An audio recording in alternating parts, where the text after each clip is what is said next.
माननीय मुख्यमंत्री महोदय बावनकुळे साहेबांची चर्चा झाली की एक पहिली बैठक आज जे चंद्रपूर महानगरामधलं वातावरण आहे त्या वातावरणाला लक्षात घेऊन एक बैठक आपण एकत्रित घेऊ की एकत्रित घेण्याची आवश्यकता आहे। मतदार संभ्रमित झाला, ज्या पद्धतीने प्रदेश अध्यक्षांनी पाठवलेल्या यादीमध्ये बदल झाले, 17 उमेदवारांमध्ये बदल झाले, काही निष्ठावान उभे आहेत।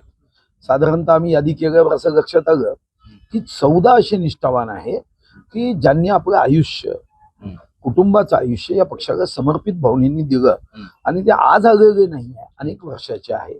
आता काही भूमिका अतिशय स्पष्ट करून पुढचं नियोजन करण्याची आवश्यकता आहे। माननीय मुख्यमंत्री महोदय बावनकुळे साहेबांची चर्चा झाली की एक पहिली बैठक आज जे चंद्रपूर महानगरामधलं वातावरण आहे त्या वातावरणाला लक्षात घेऊन एक बैठक आपण एकत्रित घेऊ की एकत्रित घेण्याची आवश्यकता आहे।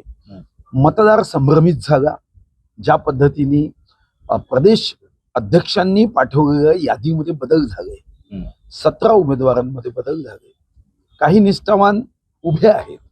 साधारणतः आम्ही यादी केल्यावर असं लक्षात आलं की 14 असे निष्ठावान आहे की ज्यांनी आपलं आयुष्य, कुटुंबाचं आयुष्य या पक्षाला समर्पित भावनेने दिलं आणि ते आज आलेले नाही आहे, अनेक वर्षाचे आहे। आता काही भूमिका अतिशय स्पष्ट करून पुढचं नियोजन करण्याची आवश्यकता आहे।